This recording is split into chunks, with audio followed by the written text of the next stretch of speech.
¿Usted qué se cree? ¿Quién lo va a leer? ¿A quién lo va a importar? Esto que está haciendo es cursi, esto que está haciendo es mediocre, esto va a fallar. Hay una voz que lo está saboteando uno todo el tiempo, que solo se va si uno entiende que su oficio no es reaccionar a lo que uno escribe, sino escribirlo.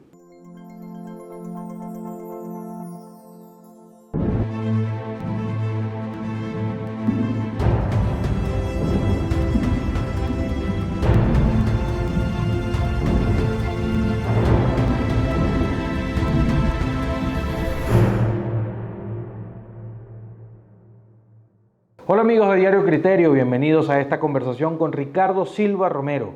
Ricardo, gracias por acompañarnos hoy en el programa. Alejandro, muchas gracias por la invitación. Qué bueno que podamos conversar hoy contigo y quisiera que empezáramos por algo que llama mucho la atención sobre ti. En 20 años tienes 13 libros, 2 ensayos, 2 libros de cuentos, 3 infantiles y juveniles, una biografía sobre Woody Allen y 2 libros de poesía. Oye, ¿cuál es el secreto para hacer todo eso? Es más de un libro al año. Pues yo creo que el secreto es que estoy dedicado a eso todo el tiempo. Es decir, si uno hiciera el cálculo y escribiera una página por día, tendría 365 al año y eso es una novela larga. Y pues yo me dedico a eso todo el tiempo. Solo algunos días los dedico a escribir columnas o notas de prensa que también hago, pero el resto siempre tengo un proyecto en el que estoy trabajando desde que me levanto hasta que puedo trabajar y ya no les hago duelo a los proyectos. Cuando termino no descanso 6 meses ni trato de recuperarme como si hubiera sufrido una experiencia dolorosa, sino que descanso un mes en el que hago vueltas y arreglo cosas de la casa y luego sigo de inmediato. Incluso entiendo que tienes 2 novelas más ya escritas Sí. que no has publicado. ¿Por qué no lo has hecho?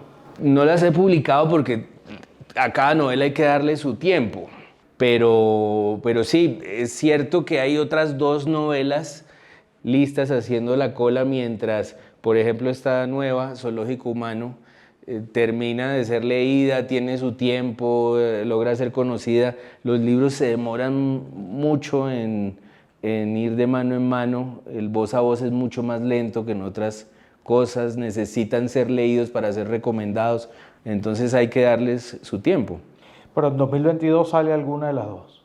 2022 creo que va a sacar una que no es ninguna de las 2 y que estoy a punto de terminar y que es una continuación de una que saqué en el 2018, esa se llama Cómo perderlo todo y esta recoge a los personajes de Cómo perderlo todo que asumía como tesis que el 2016 era el peor año de la historia y entonces el año pasado, cuando empezó la pandemia, los lectores de esa novela me escribían por diferentes vías que si el 2020 le ganaba.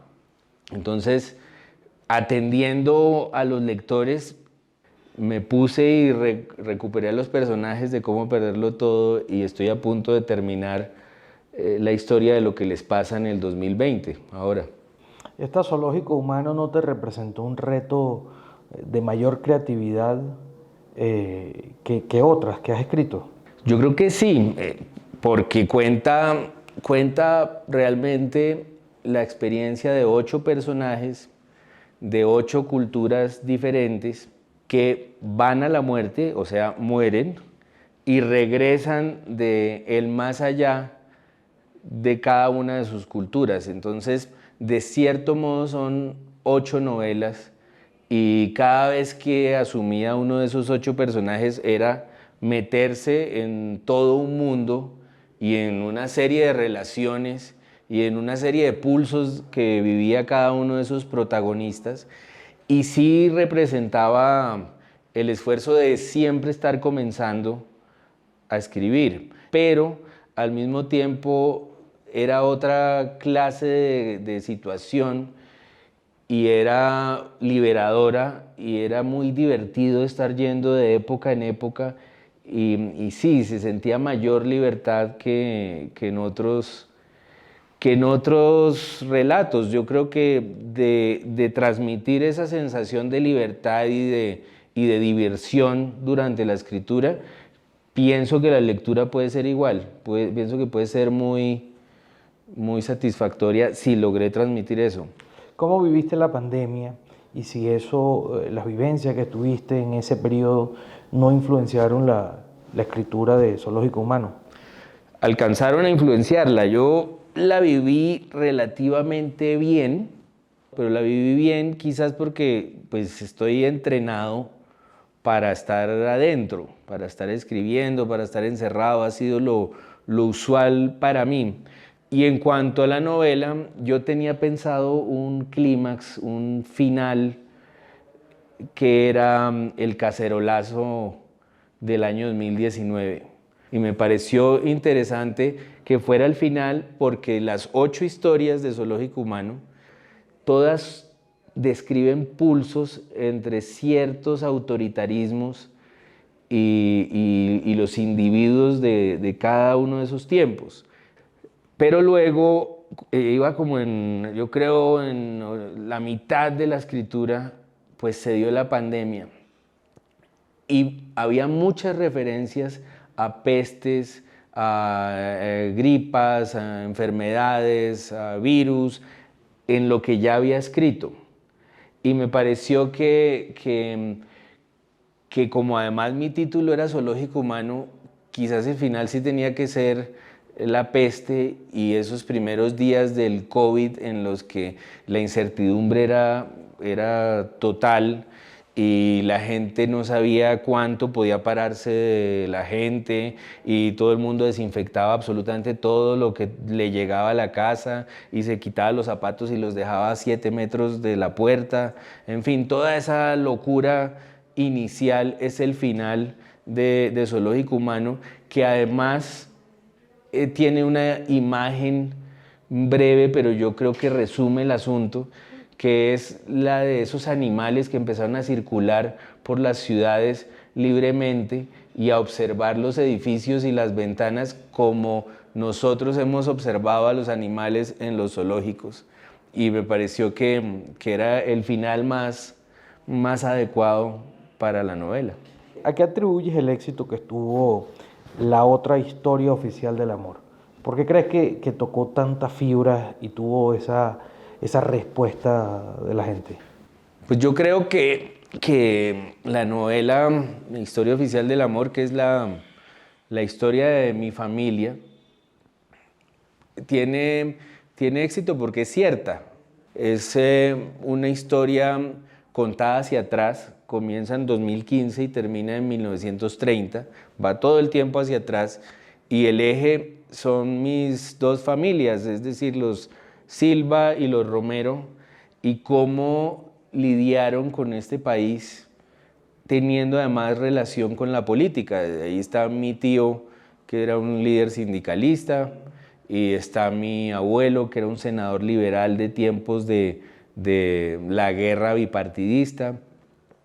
Y yo creo que todo el mundo siente que es su propia historia porque aquí todos hemos tenido muy adentro la enseñanza de que a uno lo pueden matar en Colombia, por ejemplo, por lo que cree, por lo que piensa, por lo que dice, por lo que es, por el apellido que lleva. Hay muchas razones que en últimas uno podría resumir en que a uno aquí lo pueden matar porque sí, porque se puede.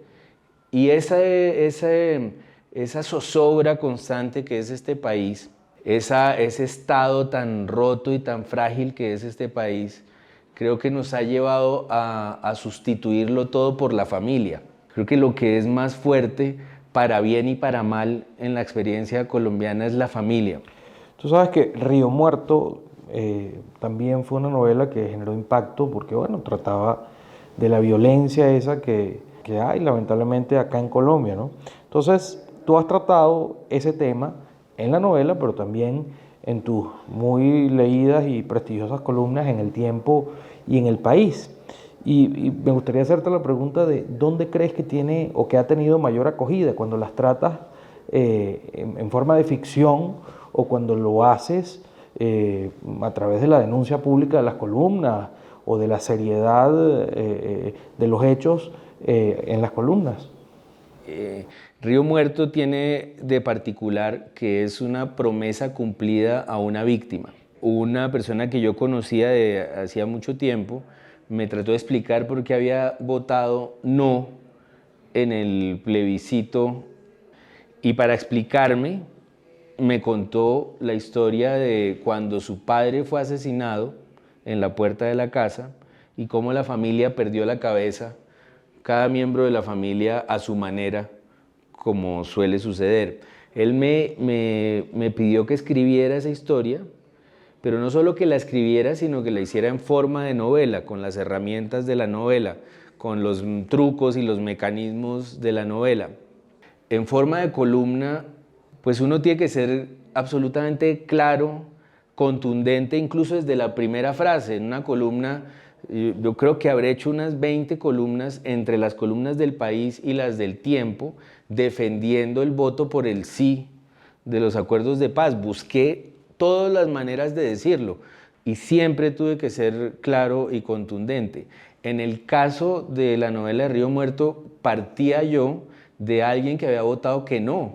Y es posible que alguien que votó no lea esa novela con cierto placer, cierta angustia, cierta compasión que de ninguna manera experimentaría si leyera una columna mía. En cambio, la novela la puede leer cualquiera, piense lo que piense, porque es una especie de tierra de nadie, un lugar que no pertenece a ninguna de las trincheras y que está poniendo por encima de cualquier agenda, de cualquier político que uno le guste, está poniendo por encima de todo el drama humano y reduciendo el asunto a que a alguien le matan el padre en la puerta de la casa, y eso es impensable y es indefendible. Ricardo, en Colombia es común, sí, yo diría, que escritores cuando se van consagrando de alguna manera empiecen a introducirse en el tema de la política, ¿no? Algunos se meten de lleno, otros terminan siendo embajadores, en fin. ¿Veremos a Ricardo Silva en alguno de estos? No, yo así como soné muy disciplinado para escribir, en general soy muy perezoso. Realmente no querría ni salir de la casa. Y salir al Congreso mucho menos, o salir a algún cargo público mucho menos. Yo creo que en Colombia hay un síndrome que es el síndrome de lanzar al que haga algo medianamente bien. Todos hacemos política desde nuestro lugar y somos útiles desde nuestro lugar, y ese es otro tipo de persona, el profesional de la política. Y por lo menos es un oficio que ni eso, ni trabajar en un laboratorio coprológico querría yo hacerlo. Bueno, yo quiero que entremos en varios temas políticos importantes, ¿no? Y de repente el primero puede ser, ¿por qué ha sido tan crítico del gobierno de Iván Duque? En un principio me parecía que era un blanco muy fácil. Digamos que había un panorama en el que uno podía darle un compás de espera a Duque y a un posible duquismo que funcionara paralelo al uribismo. Yo opté por darle un compás y por tratar de ver en ciertos gestos una vocación a lo que él prometió, que era una supuesta paz política.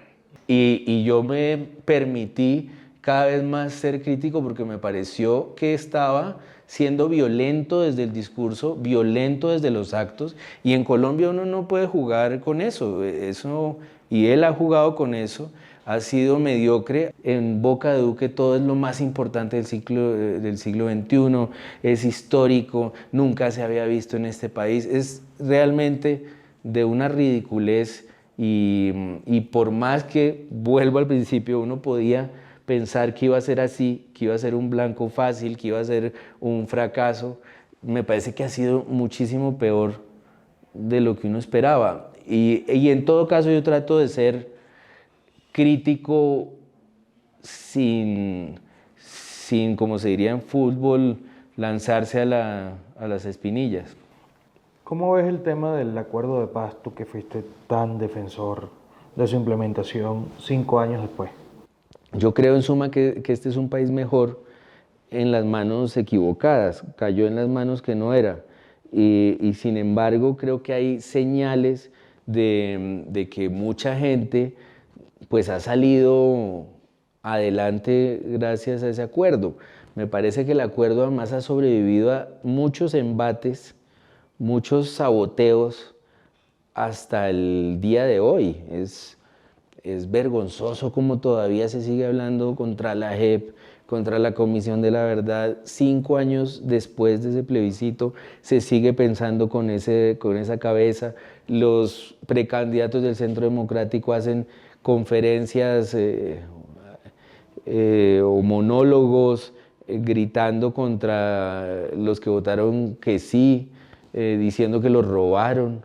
En todo caso, ha habido avances y a pesar de que la implementación no ha sido lo que debería ser y ha habido saboteos constantemente, el acuerdo ha sido lo suficientemente fuerte para crear una cultura de paz y unos llamados de paz y unos grupos de gente que no van a seguir dejando pasar años y años antes de seguir pactando la paz. ¿Cómo ves las elecciones presidenciales del año que viene? Pues yo creo que todavía es difícil hacerse una idea. Hay tantos precandidatos y candidatos. En un momento dado llegaron a contar 60, que el panorama pues es todavía muy incierto. En todas las encuestas está claro que siempre está arriba Petro, pero en algunas ha llegado a aparecer con 30%, lo cual es muy, muy difícil de alcanzar. En otras tiene el 18%, en otras baja, en otras sube, me parece. Pero es porque está solo.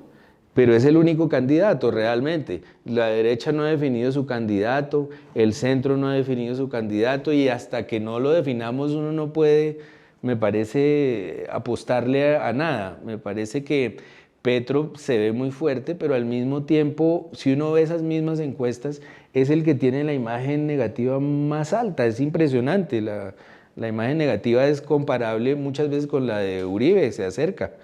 Y entonces es difícil, me parece que sume para ganar. Repito, creo que nos falta hacia febrero para poder decir si el centro sí existe, si la derecha logró parecer menos aterradora. Hoy en día me parece que suena impensable que un candidato de derecha gane, pero de resto realmente no le tengo nada de miedo a ninguno que vaya desde el centro hasta la izquierda, desde Petro hasta no sé cuál es el último que se lanzó, es Alejandro Gaviria. No me parece nada temible ninguno de ellos. ¿No te da miedo Gustavo Petro? No me da miedo, no me da miedo. Yo pienso que quizás no sea un gobernante competente, pero no me produce el miedo que me produce cualquier candidato de derecha que llegue a repetir el discurso de la derecha en este país al que le cuesta tanto ese tono y esa entrega del orden público a las Fuerzas Armadas. Me parece que no damos más. El desangre de estos 4 años es brutal. Creo que nadie del centro, ni Alejandro Gaviria a Petro, y todos los que están en la mitad, Fajardo, si de la calle se lanzara Juan Manuel Galán, siempre me ha parecido más articulado y más inteligente de lo que se dice sobre él. En fin, Francia Márquez me parece extraordinaria. Nada de centro izquierda me parece grave porque todos van a tener un discurso de paz y en favor de separar a las fuerzas militares de la labor del orden público. Te hago varias preguntas, digamos, para respuestas concretas. ¿Por qué crees que en el centro ha sido tan difícil ponerse de acuerdo sobre una opción? Yo creo que la desgracia de un centro es la desgracia del Partido Liberal. Pero yo creo que el Partido Liberal era muy importante, llegó a ser muy fuerte, llegó a ser el representante de muy buena parte del país y su debacle es la debacle de un centro, es el desorden, la desorganización de un centro. La gente le tiene vergüenza al Partido Liberal. El Partido Liberal definió para mal las pasadas elecciones. Era el partido de la calle y no fue posible que Fajardo se uniera con de la calle para un candidato de centro. Y creo que ese es el asunto. Creo que hace falta un partido, una organización fuerte que los organice. Creo que están supliéndolo con la coalición de la esperanza y que es lúcido llegar con un solo candidato y que parecen haber aprendido la lección de hace 4 años cuando llegaron dispersos, no hicieron una consulta en marzo para tener un ganador suficientemente fuerte y que las cosas en marzo no parecieran solo entre Duque y Petro. Y eso me parece esperanzador, que vaya a haber al menos 3 opciones. Eso es bueno para cualquier país, no terminar en manos De los polos. de los polos. Sí. Ricardo, estando en un tiempo donde hay tantos canales para opinar, para emitir una opinión, para tocar temas, para hacer abordajes de situaciones, ¿qué necesita tener un columnista para seguir siendo leído, bueno, en ese estándar tradicional de la columna de opinión? Pues es una pregunta excelente porque no es nada fácil llegar al día en que uno tiene que hacer la columna con algo propio para decir. ¿Por qué qué? Porque pasa cualquier cosa y a la hora hay 100 memes extraordinarios y 100 tweets maravillosos de gente súper aguda que resuelve cualquier situación con 3 frases y gente en la radio y gente en la televisión que inmediatamente opina, de tal modo que uno no sabe si ver todo lo que están diciendo o no verlo para poder llegar con algo, con lo que uno de verdad piensa sobre las cosas. Yo, a pesar de que he estado moviéndome en salas de redacción durante muchos años, primero en Semana, luego en El Tiempo, yo sigo siendo sobre todo un escritor. No me atrevo a llamarme periodista porque periodistas, para empezar, salen de la casa eventualmente. Y periodistas, yo veo a Cecilia Orozco, a Daniel Coronel, a Ricardo Calderón, a gente que se juega la vida a diario para saber la verdad y pienso que eso es lo que hace un periodista. Lo que yo hago es escribir mi opinión y esa es mi ventaja, que escribo más como un escritor que como un periodista, de tal modo que la forma, en mi caso, es muy importante. Muchas veces la forma en la que escribo me revela lo que quiero decir y creo que esa es la razón por la que alguien puede leer una columna que yo haga, porque la forma revela algunas cosas que de otra manera no sería tan fácil de leer. Última pregunta, Ricardo, porque la verdad ha sido una gran conversación contigo. ¿Qué consejos nos das a quienes en algún momento nos gustaría tener esa facilidad para escribir, esa pluma tan prolífica que has desarrollado durante todos estos años? Mira, yo creo que el camino para escribir, y el consejo va a sonar muy tonto, pues es permitirse escribir. Uno tiene muchos fantasmas alrededor y muchas voces por dentro que le están diciendo que no lo haga. Y hay una en particular muy saboteadora, muy dañina, que siempre le está diciendo a uno: ¿usted para qué hace eso? Mire que las librerías están repletas de libros, mire que escritores Borges y escritores Shakespeare y escritores Cervantes, ¿y usted qué se cree? ¿Quién lo va a leer? ¿A quién lo va a importar? Esto que está haciendo es cursi, esto que está haciendo es mediocre, esto va a fallar. Hay una voz que lo está saboteando todo el tiempo, que solo se va si uno entiende que su oficio no es reaccionar a lo que uno escribe, sino escribirlo.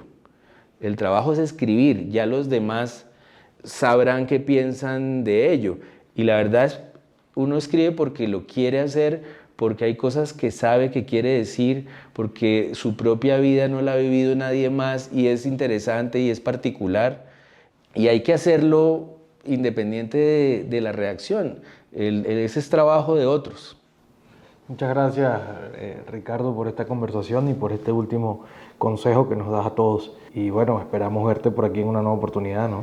Pues el que estoy agradecido soy yo de que me hayas hecho esas preguntas y me hayas oído. Estoy muy contento de estar aquí en este sitio que es una esperanza para todos.